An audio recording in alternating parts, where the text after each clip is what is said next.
Hi, I'm Ralph Preston. William Lowe and I are back for another roadmap. This time it's just the two of us, as we usually do it.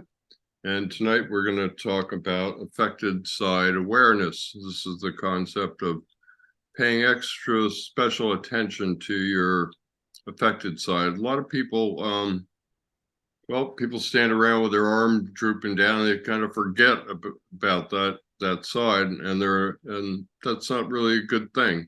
The more you involve it, the more likely you are to get function back, and the sooner you do that, the more likely you're to do that quickly. So that's what we're going to talk about tonight. And William and I both have a lot of ideas on this, but he usually starts us off. So William, why don't you start us off? Yeah, sure thing. So I think the whole idea of affected side awareness is really important when it comes to recovery after stroke because after you've had a stroke, what tends to happen in recovery is that because your brain never lost the non-affected side after you had your stroke, your brain tends to develop a preference for doing everything with the non-affected side. And back in the 1950s, back in the 1930s, when there wasn't a lot of research for stroke, the reason why there wasn't a lot of research for stroke is because obviously it was quite easy to live with the use of just one side or one arm. And so there wasn't a lot of emphasis on getting back the affected side back. But I think especially in recovery after stroke, if you're a stroke survivor who's just had a stroke and you're going through the early days of your recovery after stroke, I think that this is an idea to really take to heart because it will set you up for the remainder of your journey, and it will really help you develop a mindset which is geared towards recovery and geared towards your brain's best interest when it comes to recovery after stroke. And it's basically this idea of just being consciously aware of of making sure that you give your affected side constant constant attention throughout your recovery. So what this would mean is that in the early days of your recovery after stroke, you might notice that you might be walking around with your affected hand clawed up or balled up in a fist like this.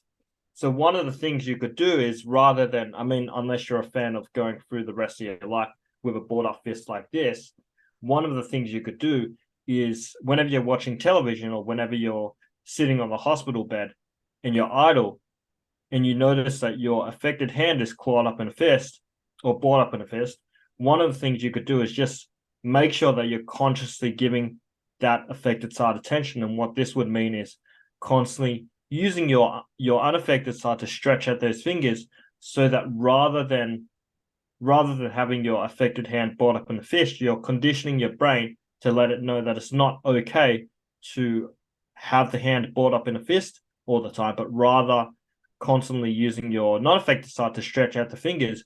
And what this does is it actually helps to obviously condition you to constantly pay attention to your affected side and let your brain know that your affected side does exist and that you're not allowed to get away with doing everything with your non-affected side, but rather your affected side is part of the equation when it comes to doing things. And I think this is really important because as you go about in recovery after stroke, um, what what tends to happen in recovery after stroke, the research shows is that the the hemisphere of the brain which controls the affected side, it actually shuts down. And so the cross communication, which actually used to happen before your stroke, where both hemispheres would communicate with each other, that no longer occurs. And that cross communication is the reason why before your stroke you were able to do things like multitask and do things like drive while talking to the passenger at the same time. Just name one example. But in recovery after stroke, if that hemisphere which is affected or damaged, it stays shut down, then that cross communication isn't there. But the research shows that if you constantly give attention to your affected side, then there is a potential that you can wake up the shut down hemisphere and encourage more cross communication. And what the research shows is that once you get more of that cross communication between both hemispheres, it's actually a lot easier to see a lot more recovery because now your brain is not only just receiving signals from one hemisphere of the brain, but rather you're getting constant communication from both sides, and that can help facilitate recovery. So that's just one example of one thing you can do. And I know Ralph has many others. But just to add on to that, it doesn't just involve using your non-affected side to stretch out your affected hand, but it might involve things such as making sure whenever you're at the dinner table, whenever you're eating dinner, making sure to put your affected hand on top of the table, just to remind your brain that your affected hand is there, rather than allowing it to stay down. And it also might include doing things like, for example, if you're in the supermarket and you're pushing the trolley, I mean, sure, you can push the trolley with your non-affected side. I mean, granted, it might be very difficult to steer it, but also using your affected hand to also push the trolley at the same time. So rather than pushing the trolley with one hand, you can you can turn an everyday task into a bilateral exercise where you're using both sides of your body or both hands to do something, and in doing so, you're reminding your brain of something that you used to do a lot before you actually had your stroke, and that can actually wake up signals in your brain, and it makes it a lot easier for your brain to connect the dots. Uh, so, so, and and obviously, when you take this to another level, if you're in the early days of your recovery after stroke, it also might include whenever you're grabbing something, and maybe you need to free up your non-affected side to do something. You could put the object in your affected side or your affected hand and use your affected hand to grip the object so that you can do other things with your non-affected side. For example, if you're paying for something, you could put the wallet in your affected hand and hold the wallet with your affected hand while you're taking out your credit card with your non-affected hand, just to name a few. And all of these things, as you can see, what you're doing is, even though you're not at the stage where you're perfect and you can use both and you can use your affected side as well as your non-affected side, what you're doing is you're setting the stage and you're encouraging your brain to use whatever you've learned or whatever you've gotten back in your recovery and quickly applying it to real life so that you can allow your brain to quickly connect the dots. And in doing so, what you are doing is you are creating a enriched environment, or an environment where therapy is all around you, because you're constantly paying attention to that affected side. You're constantly giving your affected side some attention or some task to do. And by doing so, what you're doing is you're maximizing the opportunities for you to work on your affected side and do a lot more therapy, which will in turn allow you to progress a lot further in your recovery after stroke. So so so as you can see, this is very much a mindset, and it's very much about policing your brain on constantly having that awareness that your affected side is there, that you can't get away with using your non-affected side to do everything, but rather your affected side is part of the equation. And obviously, when you do this, it can do a lot for your recovery, and it can just allow you to live a higher quality of life, I suppose. So, Ralph, earlier, we were having a discussion about this, a very quick discussion, and you mentioned that you when you were going through your recovery after stroke, you you adopted some of this in your recovery, and because it came intuitively to you, and it was almost second nature. And I was just wondering, for the folks watching, if you want to share your thoughts on this, and I guess your personal experience and some of the things you did and how you applied this to your recovery. Sure. I think there's first of all, I think that the whole thing is really a matter of paying attention to that affected side, like all the time. That's what I did. I'd heard, it wasn't a good idea to just let your arm dangle. It wasn't a good idea to ignore, parts of your affected side. I didn't know the term constraint-induced movement therapy, CIMT, but I had heard about the oven mitt fairly early on. I thought that was kind of radical. I'm going to try and point out some things that I did in terms of paying attention as opposed to the therapies all around you aspect, which we've talked about a bunch, and it's important to talk about it. And in a sense, this is kind of it's part of that. But what you're doing is paying extra attention, not letting your brain forget that that other side is there. So, um, and I think it's just like, one other thing I was told early on was that weight bearing, both on your arm and your leg, were important because they sent signals to your brain that you wanted to use that. I guess I kind of extrapolated from that, and I said, well, this hand didn't work very well, but I'm going to try and use it in everything. And so I did. And I did it, to the best of my ability at that point in time. And early on, I actually couldn't do some things that I tried to do. And I was really poor at at doing some of the things that I was working on, that I was getting better and taking on more and more. And I didn't care what it looked like. I said, to myself, do it even if it's ugly. And sometimes, actually, like with glasses, when I put down a glass or teacup, I didn't like the way I did it. I'd repeat it over and over again. So if it's really ugly in your opinion, then like if I put down the my teacup by the sink to get it to wash it, and I didn't like it, I'd pick it up and put it down, pick it up and put it down till I was happy with it, and then I moved on. What are some things that I did where I paid particular attention? Well, one of the things I wanted to do was drive again.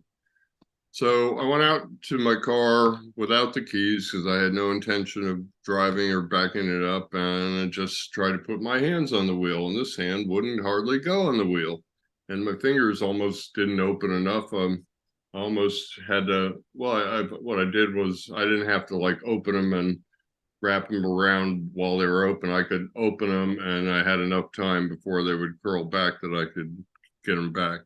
When I take people walking in the supermarket or big box stores, and I get them on a shopping cart like you were talking about, unless they absolutely can't open their hand, I'll help them get their hand on the shopping cart so that you're using it, so they're using it, and then that holds true for held true for me, and it'll hold true for any of our viewers out there in their recovery. So my hand would fall off the steering wheel constantly. And I said, well, I can drive one-handed, but I really want to drive two-handed. And so I actually, I'd walk laps in the driveway. So I didn't do it every time I walked laps because I did that 5 or 6 times a day. But once a day, I'd go sit in the car after I walked my laps for 5 minutes to just practice holding my hand up there. I wanted to be able to type again. You can type one finger, but or one-handed, and I never touch type, but I wanted to use both hands, and every time I put my hand on my desk, the next thing I know, it'd be back in my lap. So even if I had to pull it up by my shirt sleeve and put it back, which I did have to do in the early days, but guess what? After I did that hundreds of times, pretty soon, not only was my hand staying on the computer keyboard, but I could actually, by when I raise, whenever I do anything passively, like grab my shirt sleeve to help get my arm up, I think about it too, and to try and build connections. So after I did that, 500 times or 1,000 times, not only did my hand start staying on the keyboard, but I was able to lift my hand up and put it on the keyboard without any assist. What other kinds of things did I do to stay active? Well, I kept therapy putty, a hammer, a chip clip or clothespin. Chip clips work better, and a rubber band extension. in the car. So when I couldn't drive, when I lived out in the country and everything was 20 minutes to a half an hour. So that would be the better part of an hour of time going to a doctor's appointment and back. And my wife would drive, and I would work my wrist with a hammer, squeeze putty, whatever. Now, we've talked about putty before. I didn't start on putty right away. I was warned a bit about it to work on extension. So I didn't have the putty in the car and didn't do a lot of squeezing until I got to where I could open my fingers. So that's my little disclaimer on why I had putty in the car. So the other things I did was I don't know where it came from. It doesn't make any sense because it doesn't have anything to do with the Olympics. But I started using the term left hand Olympics. My left hand's affected. So I started doing things that you wouldn't normally do in life to keep that left hand engaged. For example, I would try and carry an empty glass. In the early days, you don't want to try and carry a full glass or pitcher or bottle of juice or something back to the refrigerator. So I get to the refrigerator, I'd put it in my unaffected hand and open the refrigerator with my affected hand. It would stay open. I'd put the glass or pitcher back in my affected hand, put it in the refrigerator, then close the refrigerator with my affected hand. Did the same thing with cabinets. Open them and close them and take everything out. And if I had something in my hand, I'd switch it to my other hand, but my other hand was only for holding things to free up my affected hand so I could open the fridge, open the cabinets, do whatever I wanted to do with it. I started doing things like I'm pretty sure pre-stroke I opened jars with my unaffected hand. Who knows? We don't store memories of that. But what I started to do, because I'm a camera operator and I wanted to work on that rotating like you have to do on the lens. So another thing I wanted to do is, let me go a little higher, be able to open the top of a lid. That's a motion like that. So I started opening all the jars with my unaffected hand. And in fact, if something needed to be open, I'd say to my wife, let me open that. Whereas in the, pre-stroke, I'd let her open anything and not thought about it. So I intentionally went out of my way to make sure I kept that hand engaged. And it, like you said, it was kind of intuitive. I took a few pieces of information like the oven mitt. That seems excessive to me. Plus, my left hand couldn't do everything in the beginning. So if you want to talk about even if it's ugly, it would have been really ugly. But I did a variation of constraint-induced motion therapy without the glove. So I've got a few more, but I'll toss it back to you, William, because I've been talking for a while.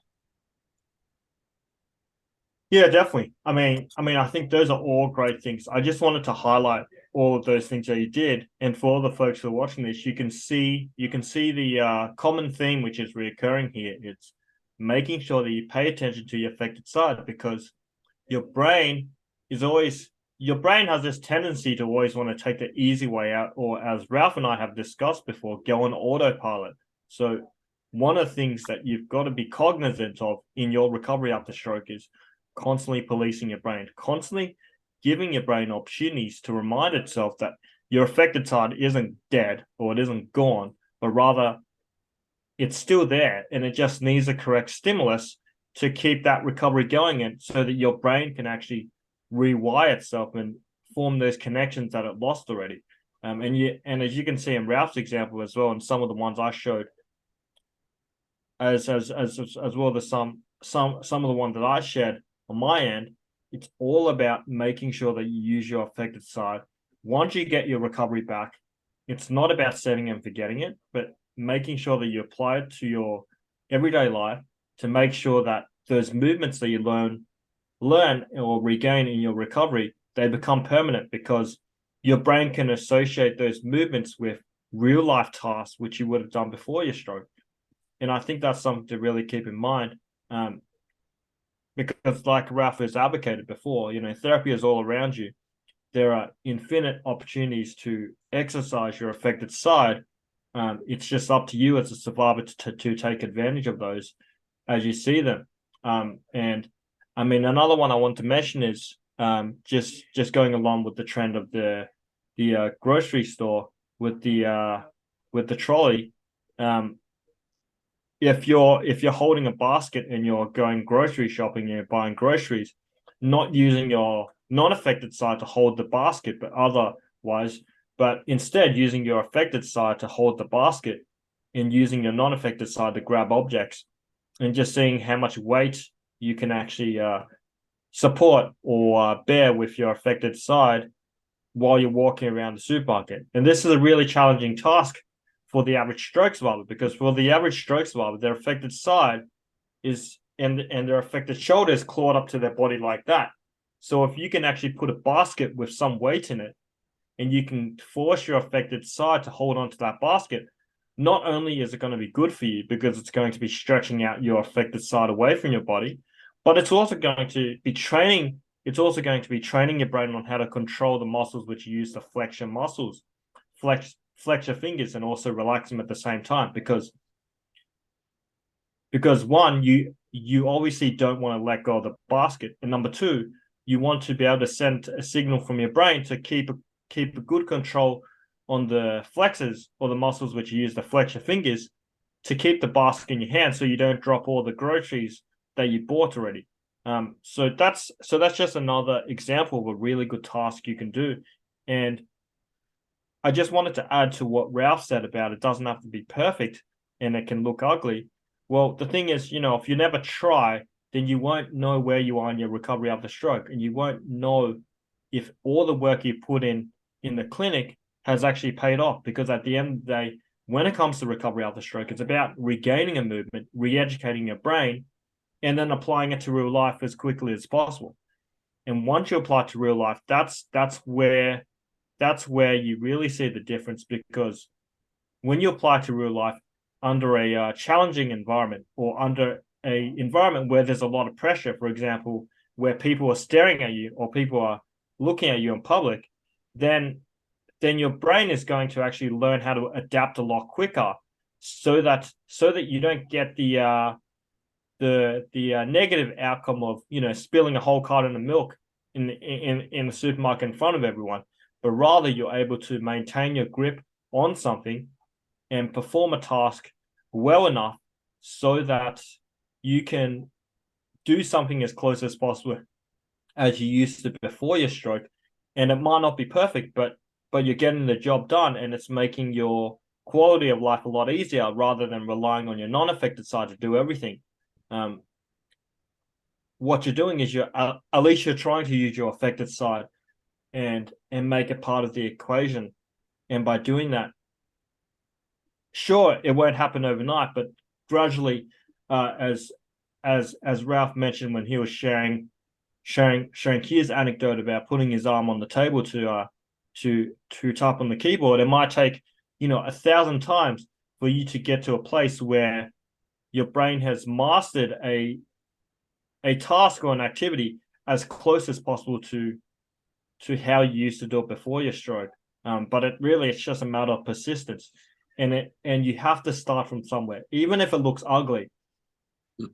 That's already a correct step in the right direction. And I think if you persevere, your brain already has the input of experiencing what it feels like to fail and what it feels like for a task to be ugly, and it's going to use that to actually connect the dots and adapt accordingly, whether this be sending the signals in a more efficient manner, so that you gradually become a lot better at something which you're practicing, until you obviously get to a point where you're able to do it near perfect, or as close as possible to how you used to do it before you had a stroke.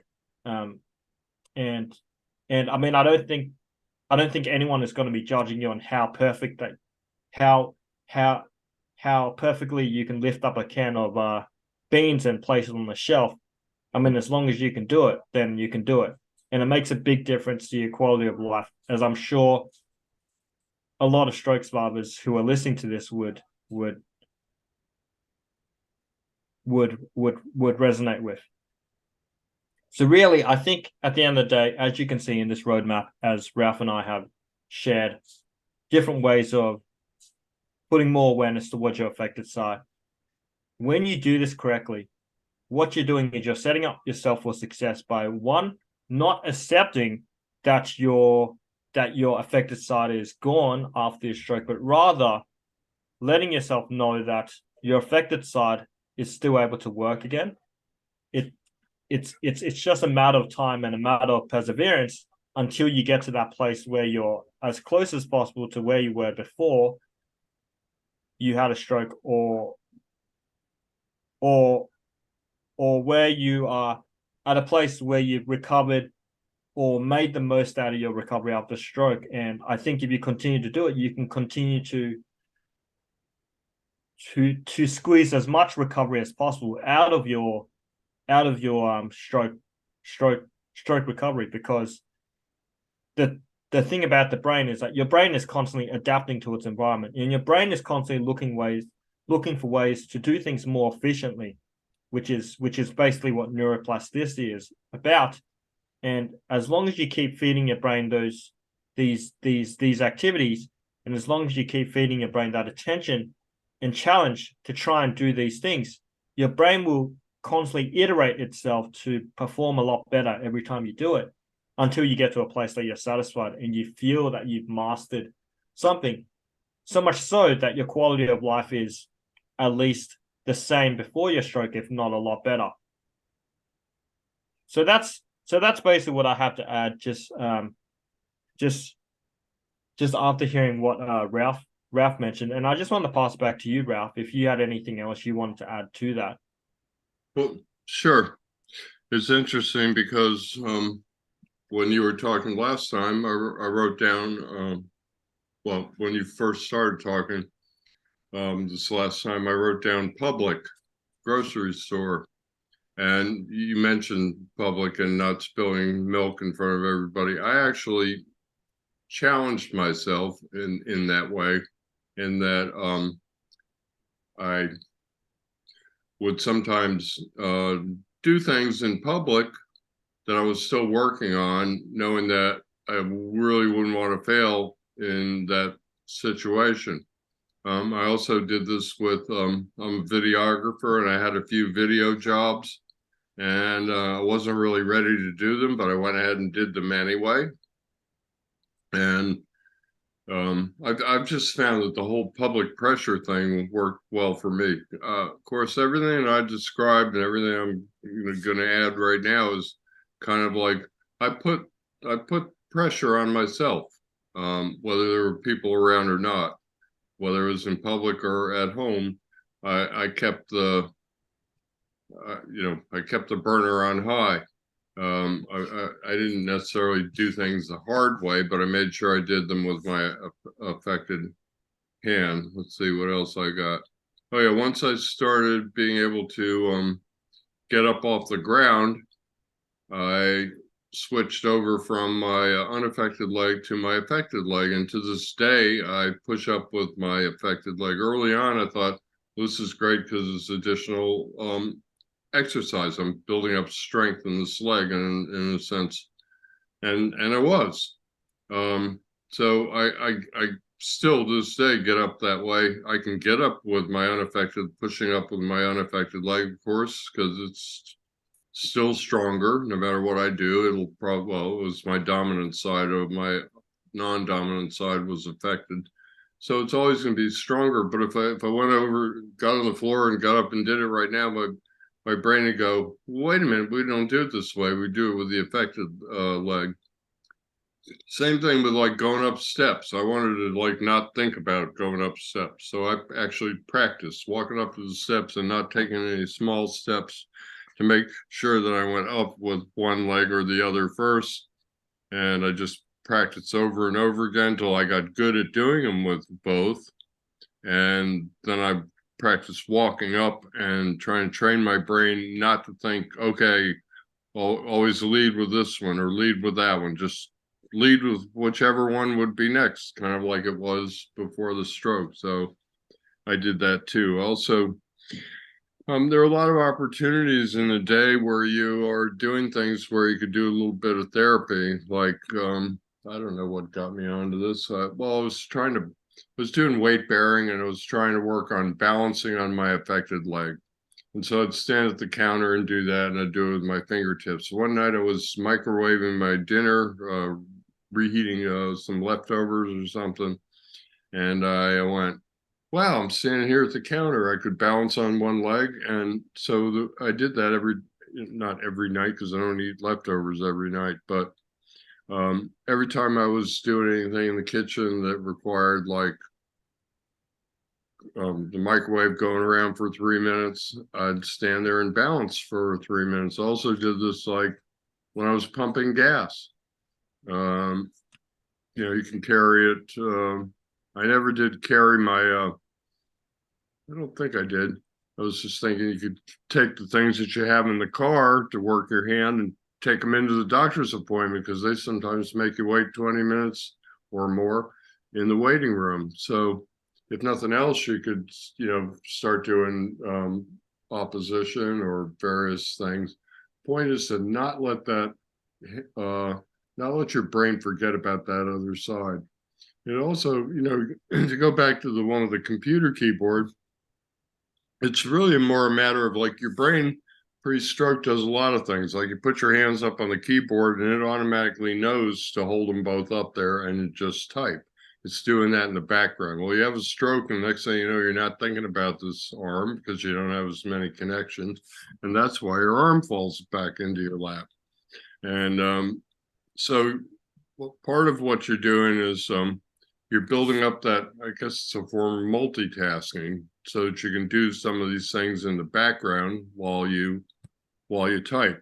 So yeah, holding that hand up on the keyboard had to do with learning to pay attention enough to it and keep enough forward motion or pressure to whatever you do with, to keep your hands in place to keep them in place. Let's see what else I do. I started cooking right away. I was terrible about it. You want to talk about ugly? Well, I was concerned about the knife. I remember shortly after I started cooking, I was just trying to slice zucchinis the long way. And the zucchinis were like rolling around because I didn't have much control of my own. I always kept the knife in my unaffected hand and never put it in my unaffected hand. But I would try and hold the vegetables and the zucchinis would slide back and forth and I'd like go, okay, and I'd wait for a quiet period or something and I'd slice. I never did cut myself that way or at all. The only two times I've cut myself with a knife or when I had the knife in my hand and my left hand like went crazy for a second. I sort of stabbed it, no blood. Although I cut my thumb cooking the other night. But that was very different. So let's see, what else did I do? Balancing on one leg, practice taking steps. Yep.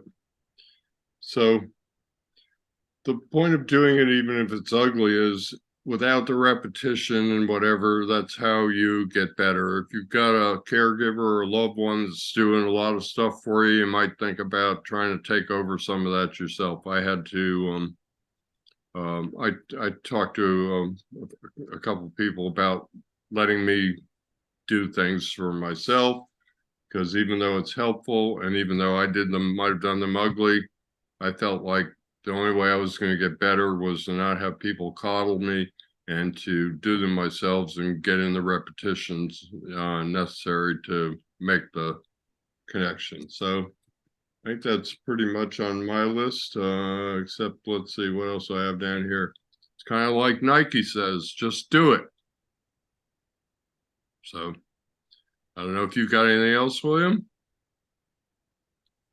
No, I think everything we've talked about is just I think well the most important thing is I think for all the folks who are watching this, obviously you can see with Ralph and I just bouncing ideas back and forth how important this is in recovery after stroke and how just a simple shift in your mindset of not accepting that your affected side is gone forever, but rather consciously integrating your affected side into how you do activities in real life, it it can lead to a lot of long-term success in your recovery after stroke, because you can do as much exercises through therapy as you want, but you're never going to get anywhere if you don't take that leap forward and apply what you've learned, what you're what you've learned, or what you've regained after your stroke into real life practice, because that's really where recovery really shines through. It's where you're able to perform something under pressure in front of people or in public, like you used to before your stroke, as easily as you did before you had your stroke as well. And I mean, for all stroke survivors, no matter where you are in your journey, it's going to take a different amount of time. But if you keep it up, and if you take a 40,000-foot view after a period of repeating something for a long time, you might find that, yeah, I mean, a short started off ugly, but gradually you can see that the improvement curve has a steady upward trend to it, until you're obviously getting to a place where you can perform something as well as you used to before your stroke.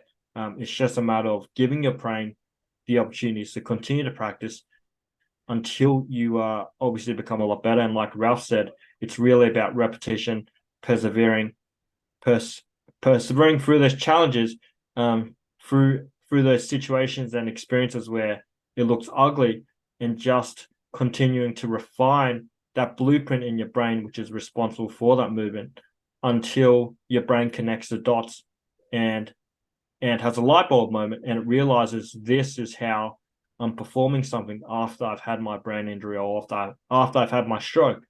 And it's like, and to give everyone like an analogy, it's like it's like you're driving to a new city and you're using the GPS, and the GPS wants you to take a certain route, but obviously you don't want to take that route after a stroke. So let's say before your stroke, you were used to taking a particular route to get to a destination, and you were used to taking the highway. Now, after a stroke, to get to the same destination, your brain probably prefers to use all the side streets to get there. But eventually, through a lot of practice, your brain develops its own way of getting to the destination. And this might be using the side streets, but it might be using a variation of the side streets and the old way that you used to do things before. But it's going to get to that destination, and this outcome is going to be the exact same. Sure, it might feel different and it might look different, but it's going to make a big difference to your quality of life and also your recovery in general. And it might mean that you are able to make the most out of your recovery after stroke, and you're not going to miss any opportunities for any possible further recovery that you can milk from your brain, because your brain has an endless potential to recover. It just requires a lot of time, a lot of nurturing, in order to keep that momentum going from the day that you first have had your stroke, and the day you start your journey to recovery after stroke. So that's really the only thing I have left to add. Ralph, do you have anything to add, or? Only one thing, and that is, you mentioned the word integration, or you said integrate, but it made me think of integration. One thing they told me at the rehab hospital was involvement. I didn't mention that, that you should involve your affected side. So that was my start. And as I got more and more into this whole concept and came up with the left hand Olympics, I was trying to think of a word that would describe, more than just simple involvement. And so I actually wrote a blog post 14 years ago called Integration Beyond Involvement, where I talked about this exact concept of, like, just insisting that you pay attention to that side of your body, to make the connections again. So I would just end it by saying, just try it, just do it. No matter how ugly it is, give it a shot. That's how you get better. When you go, oh, I can't do that, or I can't do that yet, or whatever, uh, you're that can be self-defeating. Of course, you want to always, I hesitated there because you want to always make sure that you're doing things safely. You don't want to do something that you absolutely can't do or something where you could get hurt. Most of these things that we're talking about are opening the cabinets in the refrigerator and how to put down a glass and that kind of thing. So there's not real safety involved in those, but you would want to make sure that you're not doing things way out of your league that where you could get hurt. But other than that, just do it, no matter how ugly it looks. So, guess William, with that, I'll thank you as always for your time and tell our viewers that we'll see them next time on Roadmap. Yeah, definitely 100%. Thanks, Ralph.